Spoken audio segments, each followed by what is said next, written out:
we feeling? I'm going to ask that again. How are we feeling? Much better. I think the ice cream was a nice touch, right? Did you guys get ice cream, sorbets, and gelato? That was really good. That was unexpectedly good. It's a good day in Miami always when you get ice cream. Yeah? You guys learning some things? Yeah? Key takeaways? You're going to go back and like rule the world with AI? That's right. We got to remember. So a quick recap of what we've learned so far today, and we're going to go right into our last session, which is we save the best for last. AI is a game changer for internal communications. It offers the potential to overcome the dual challenges of bandwidth and budget constraints, making our work more efficient and effective. It's also crucial to integrate AI responsibility ethically, ensuring we protect organizational privacy. Please do that. And stay true to your brand and your voice. Together, we can lead our organizations into a future where AI is used to enhance, not replace, the human touch in our communications. And with that, I would love to, it's my pleasure to introduce the next and last panel for today. Our panelist leader will be Wade Younger, the AI Program Strategy Advisor for Humana.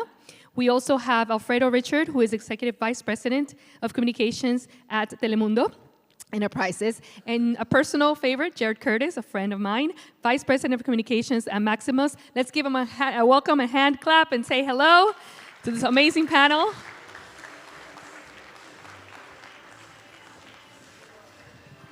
Thanks. See you. Break a leg. Thank you. I'm not a favorite. Yeah, you could become one. Good afternoon, and thanks so much for staying for the duration. That's awesome. So it's an interesting time we live in this age of AI, but the question is, have we seen this before? Well, there was a study that started in 1940 where they were looking for meaning behind DNA. And it took about 13 years to create the double helix structure. But it's interesting, after 1953, when it was all mapped out, it took another 50 years until 2003, where actually genomes were actually understood, where the 3 billion pairs of DNA was actually mapped out and understood.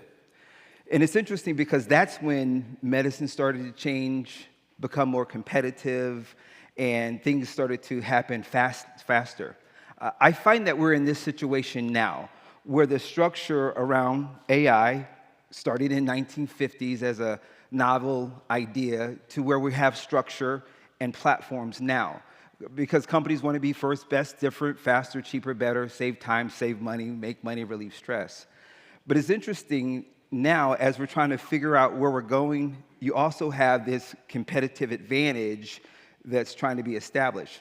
So with that being said, the first question I have in regards to where we are has to do with the disruption around it, specifically DeepSeek. It's, yeah, so DeepSeek. So if you look back, even just 2 years ago, so I spoke at a conference in Colorado Springs just two years ago.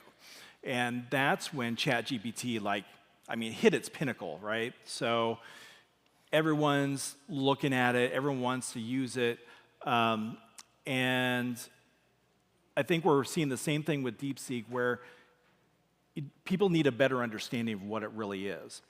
And the caution that I have with DeepSeek and RedNote, some of those other ones that are coming out, yes, it's a disruptor, and it will be a disruptor, but where is your data? Where is your inputs? Where's your proprietary information? What's the ethics behind that platform? And those are all good questions you need to ask about the platform, because it's run by China, and we know that there are things that they want to do with the platform and the inputs and the information that it's going to get out of it. So that's where I caution a little bit and have the hesitancy around new platforms that come out in such speed. And there's it's a disruptor in the way that it doesn't require as many resources, but you need to really take a critical eye into those sources and partner with your legal, your IT, your privacy, and all those folks that really have the safeguards in place to make sure that you're using platforms that are going to work for your company. Alfredo, So with DeepSeek, it's a foreign. It wasn't created here in the States. So when we have platforms, and we'll have more, how do we regulate, or what should we look out for when it's something that's not created stateside? Are things we need to consider in that regard? Yeah, absolutely. I would say first, Telemundo, as a media company, has been always embracing technological developments, and we're constantly looking at all the different tools that are coming out. Same happened when ChatGPT came out. We were also carefully looking at it. And I think we, as a media company, we try to stay centered on really what our business is about, and that by definition will have human creation at the core.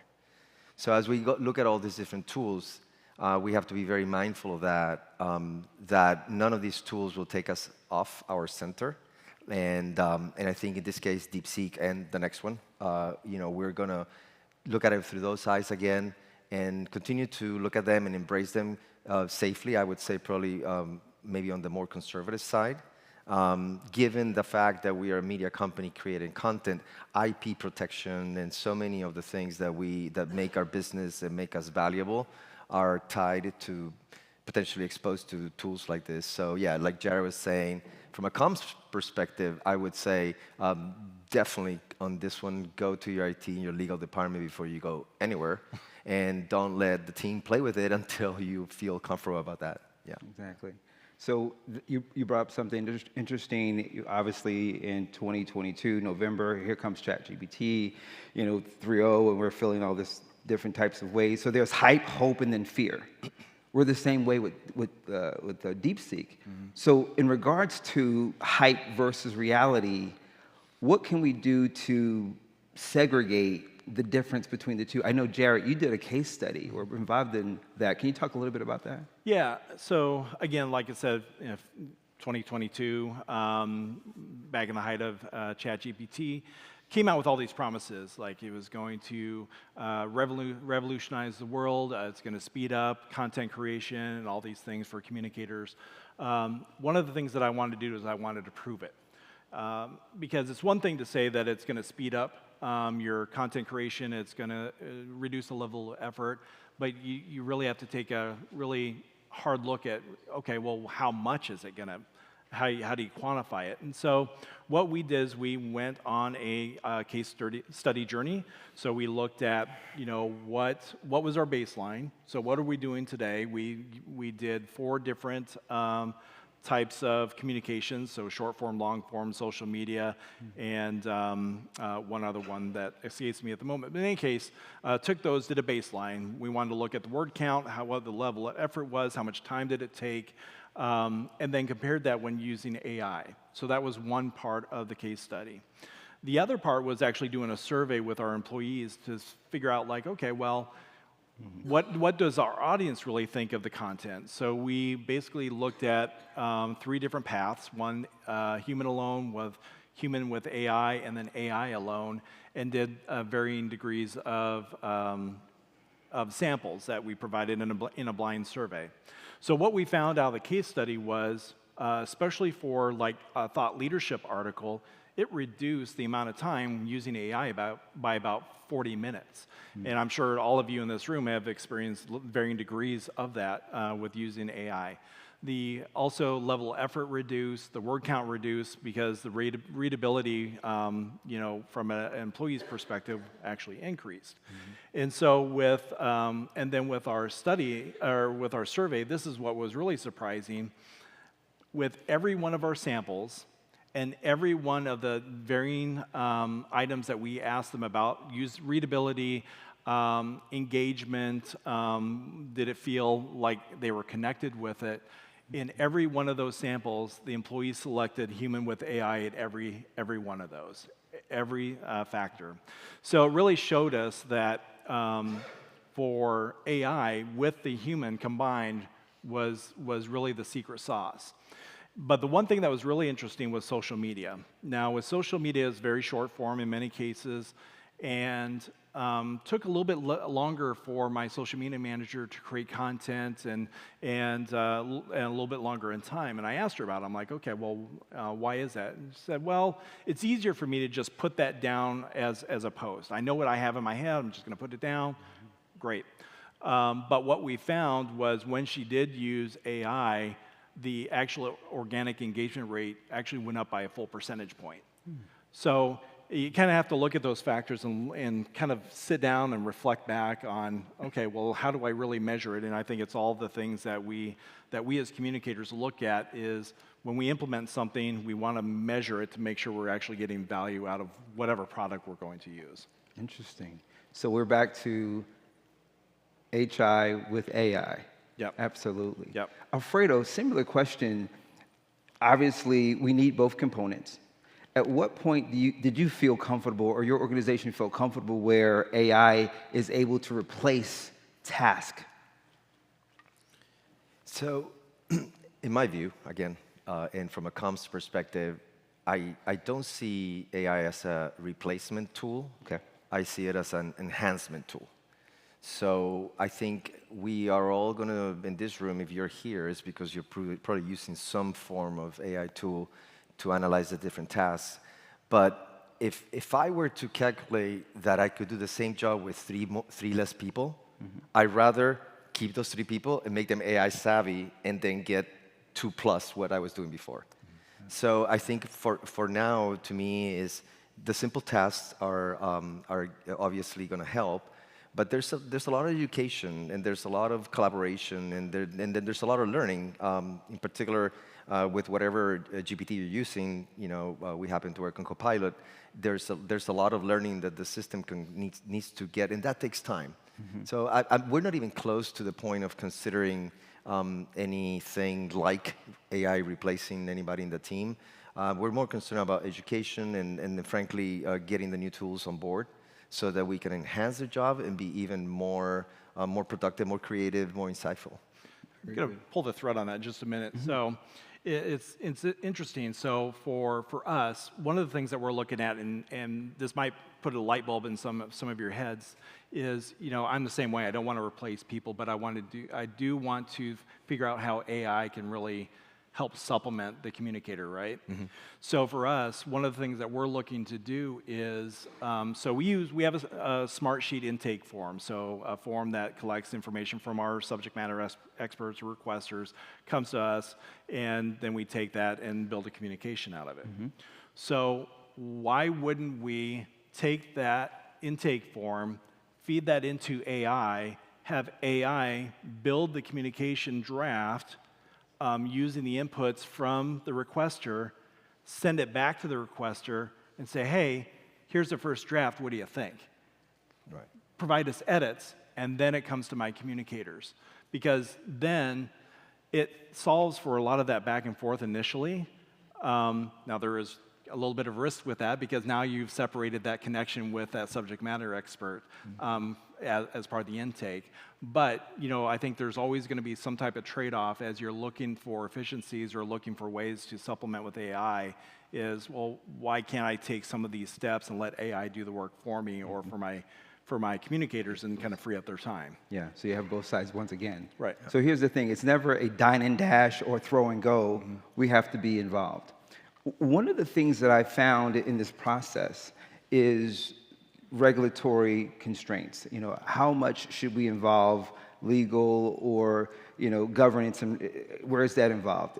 And is there going to be a slowdown? And the reality is this: because we are dealing with so much information, there has to be some type of regulatory constraints, because we're dealing with, again, other people's information. So with that being said, will it slow down innovation? I think it will.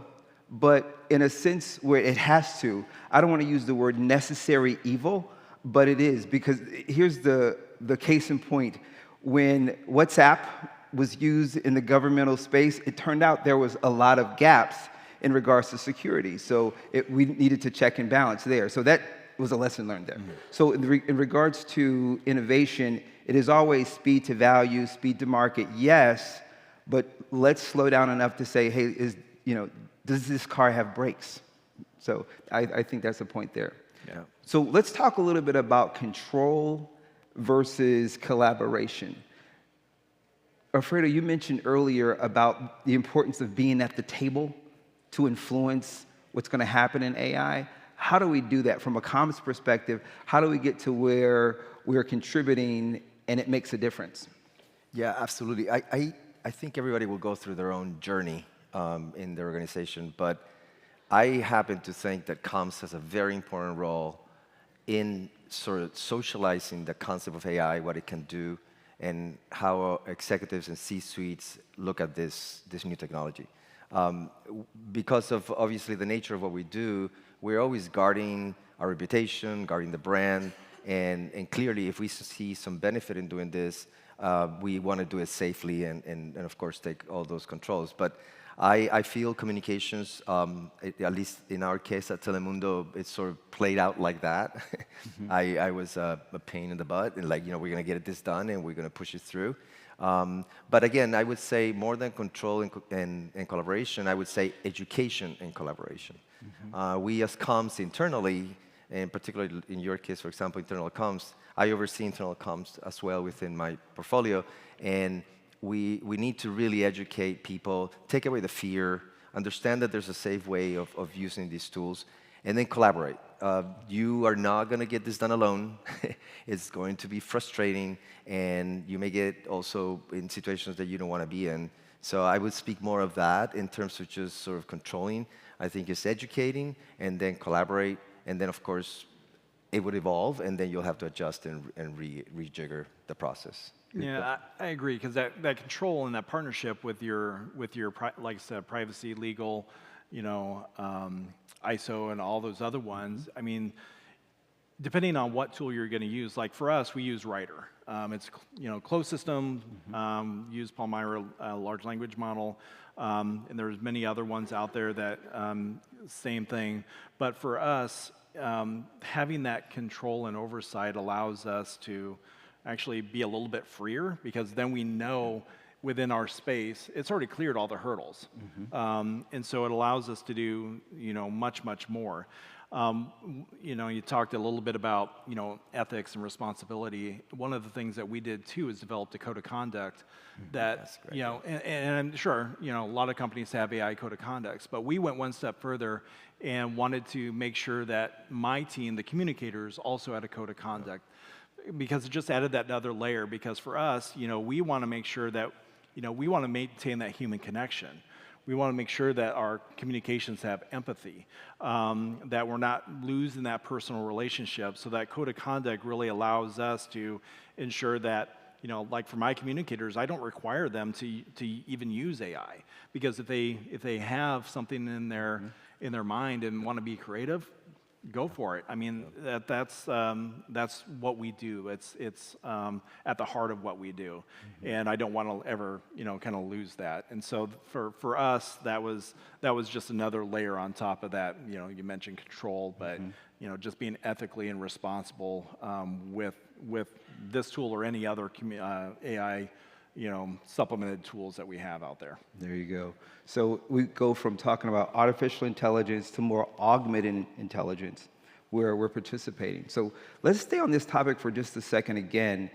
In the minds of employees, the question you ask, am I going to lose my job? Is AI going to take my job? I mean, we recognize that 14% of companies, or employees rather, will be eliminated because of the advent of AI. But that's fine too, you can just retool.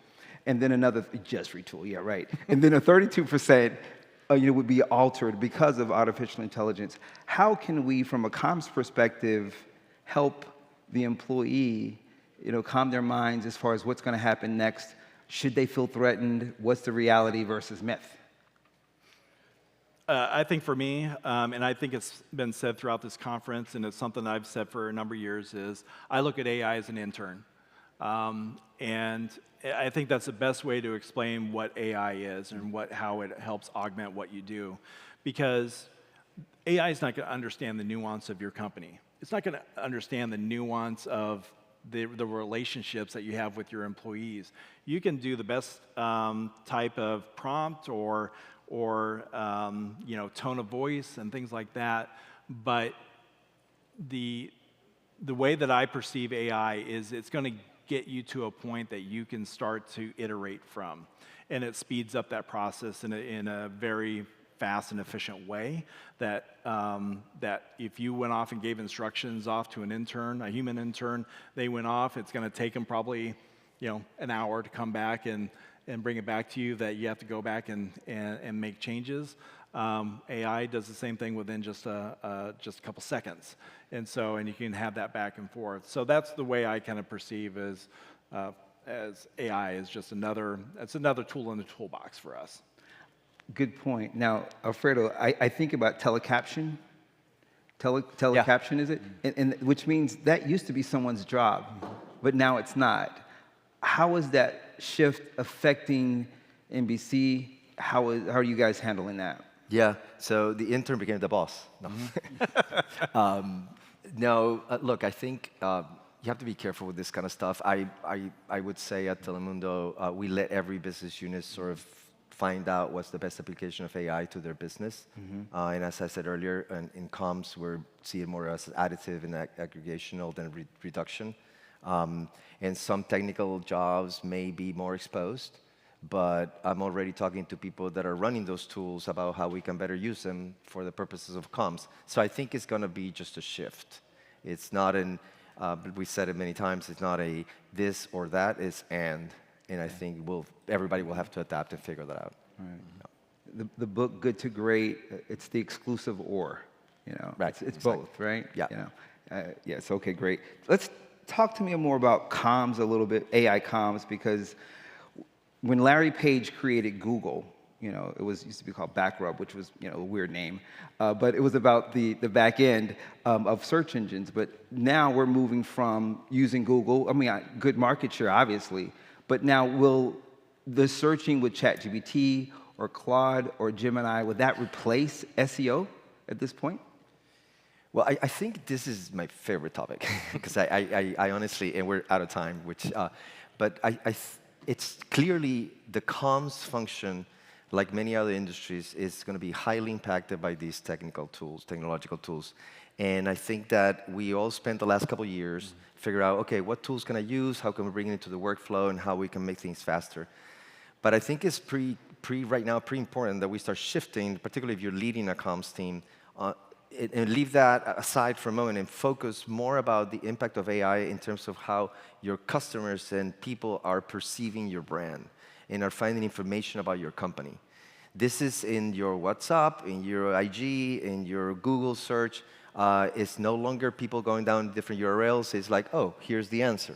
And that answer comes from the robots going through everything. And so I think in terms of the brand reputation, we need to all sort of move on to what's now being called GEO, which is the evolution of SEO, which is really the generative engine optimization, which it gets very technical. Supposedly, you need to put some code in your website so the AI robot picks up your article versus the competition and not yours. On a more simple level, one, make sure that people at the highest level of your company understand that AI is in the middle of you and your customer now. Two, clean your house, your content house, your website, your press releases. Make sure everything is correct and up to date, because that's where the robots are going. And three, if you can afford it, hire an AI agency that would help you monitor what the robots are feeding to people, report, and help you adjust. Because in the past, we used to pitch and try to convince reporters to write stories about us. Now we have to convince the robot. So the best way to do that is going to the source of where the robot is getting the information. So we definitely need to focus on that. To me, that's very exciting. I think that, to me, in comms is the next stage of where comms people should be focusing on, because that's going to really shape into the future where your brand is perceived, how it's found. And if you don't believe me, and you have some type of mobile GPT on your phone, just put the name of your company and ask it, what is it? And I'm sure you're not going to be very happy with what you find. And we need to make sure that that search is always good. And don't put your name, though, because that may be even a different conversation. But I think that's kind of like the next thing. Alfredo, Jared, we appreciate your time today. We're out of time. Thank you so much. Thank you. Thank you.